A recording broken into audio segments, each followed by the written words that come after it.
पूज्य आइमा सोनल आइमा के शताब्दी वर्ष के अवसर पर आयोजित इस भव्य और दिव्य समारोह में मैं आप सबको प्रणाम करता हूं। भारत की संसद में बोलना सबसे आसान काम है, चाहे जो बोल सकते हैं। आम सभा में 2 लाख लोगों में आम सभा में बोलना और भी आसान है, क्योंकि सामने वाला बोलता नहीं है। परंतु चारणों में बोलना इस सृष्टि का सबसे दुष्कर काम है। और इसलिए मैं अपनी बात रखूं उसके पहले मंच पर विराजमान द्वारका पीठ के हमारा जो जगतगुरु शंकराचार्य की पीठ है, वहाँ से पधारे हुए महाराज श्री मोरई बापू भी पधारे हैं।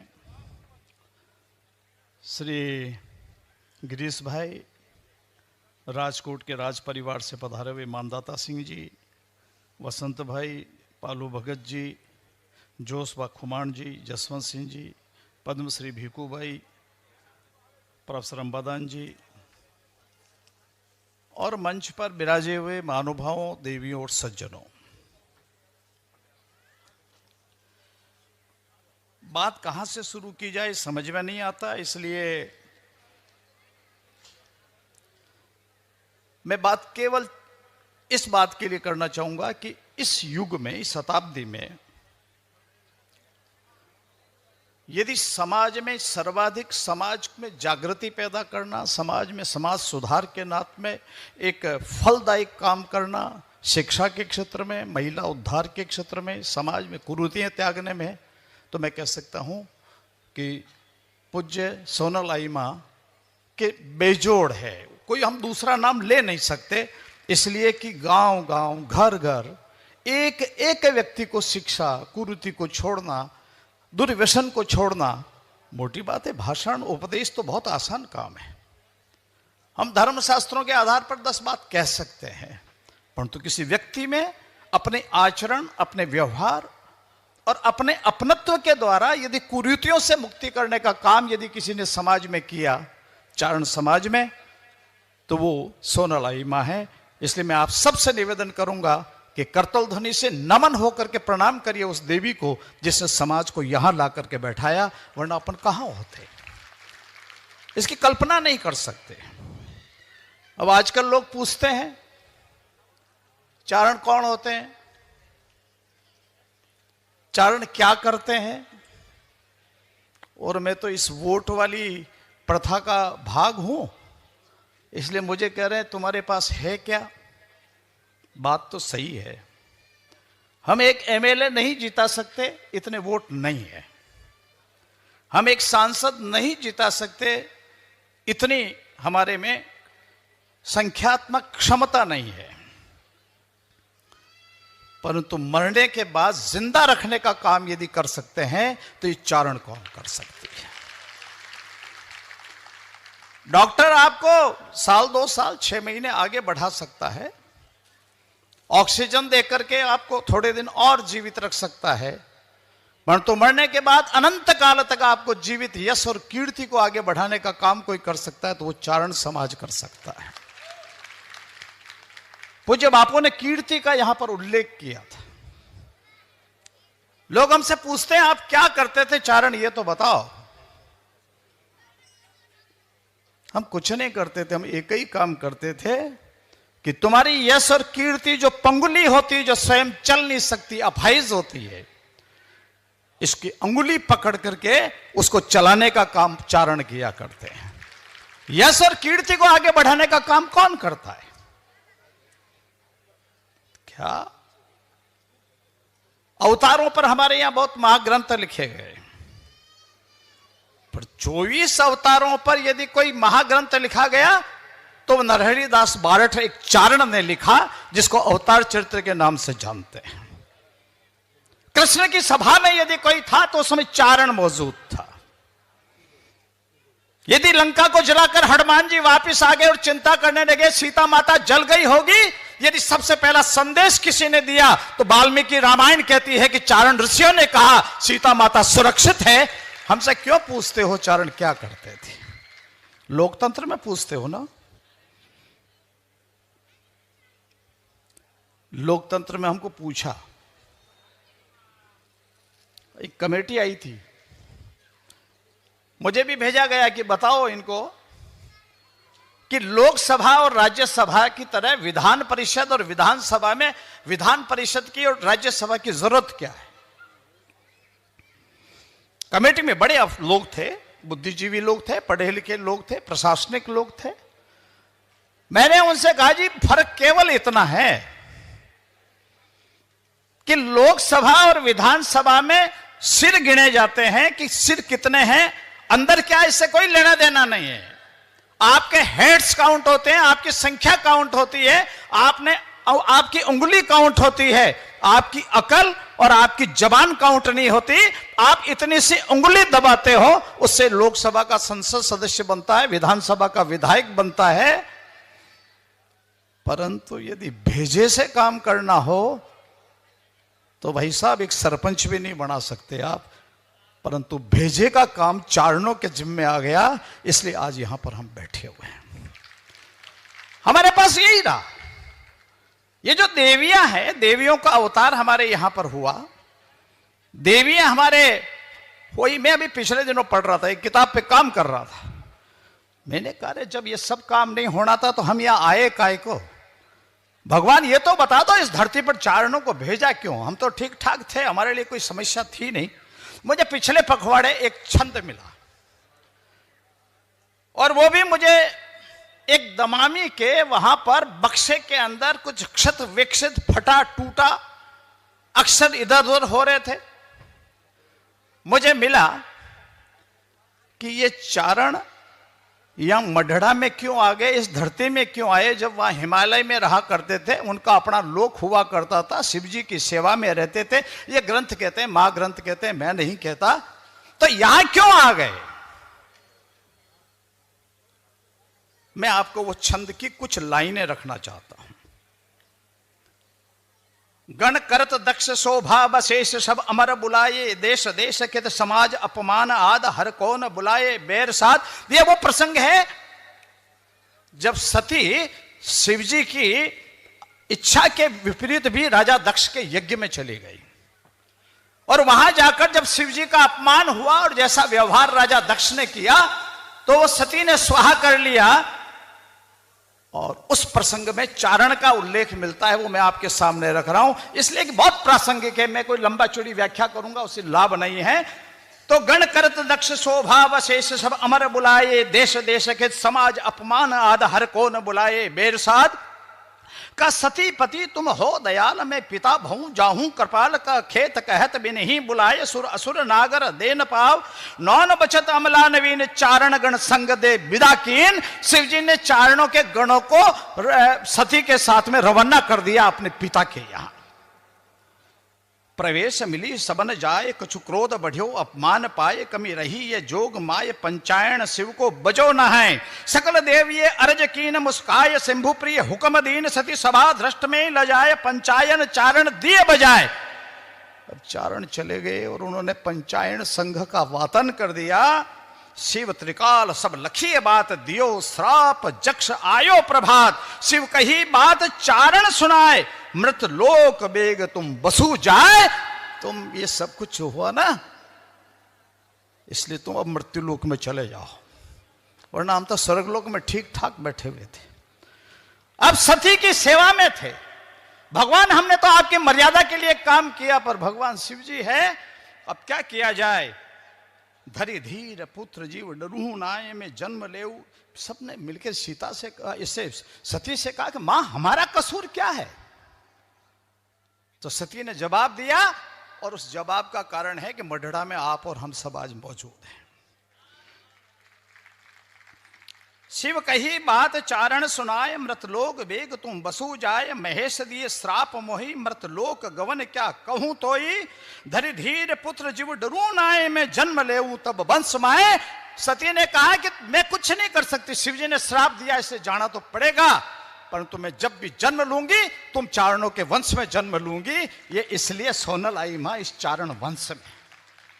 ये सब कोई आजकल के टोटे टॉपके से नहीं है, किसी पोलिंग से देवियाँ नहीं आती है हमारे यहाँ, किसी वोट पड़ने से नहीं आती है हमारे यहाँ। कोई जनादेश और कोई जन आज्ञा के द्वारा और कोई यात्राओं से हमारे यहाँ देवियाँ अवतरित नहीं होती है। ये देवियाँ अवतरित होती है तो सती के आशीर्वाद और वहाँ से लेकर यहाँ आए, इस कारण से हम यहाँ बैठे हैं। इसलिए आपको कोई परेशान होने की ज़रूरत नहीं है। आज सारे चारण यहाँ बैठे हो, मैं आपसे एक निवेदन करना चाहता हूँ। पर मैं कुछ मुद्दे आपके सामने, सोनल मैंने जो काम किया, क्या कोई सुधारक, समाज सुधारक कर सकता है क्या? क्या कोई आज भी समाज की दृष्टि से जो काम कर सकता है क्या? मैं एक विषय रखता हूं। राजबाई हमारे यहां देवी हुई, गुजरात की देवी है, चराड़वा की रहने वाली। अकबर के यहां नवरोज की प्रथा सब जानते हैं, इतिहास भरा पड़ा है, काव्य भरे पड़े हैं। पर यदि पृथ्वीराज की पत्नी चंपा दे को आशीर्वाद देकर अकबर के नवरोज छुड़ाने का काम किया, तो इस गुजरात की धरती में जन्मी चारण देवी राजलबाई ने किया। वो सोनल आई मां उसी परंपरा की देवी है। संसार में कोई ऐसा उदाहरण मिलेगा क्या? मैंने भी इस पे काम किया था। मैं गुजरात बहुत घूमा और मैंने काम किया, तो मुझे लोगों ने कहा इसकी जरूरत क्या थी। मैंने कहा ये तो बताओ यार, नवरोजे में भेजने की क्या जरूरत थी? दोनों ही बातें हैं।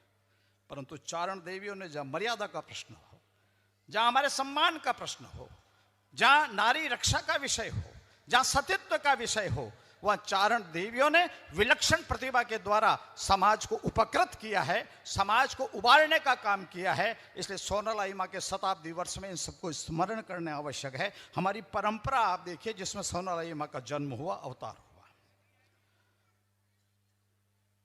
अब ये हमारे यहां कवि बहुत हुए। अब काग बापू, दादू भाई, लखू भाई जी यहां बैठे हैं, पद्मश्री विजयदान जी हैं।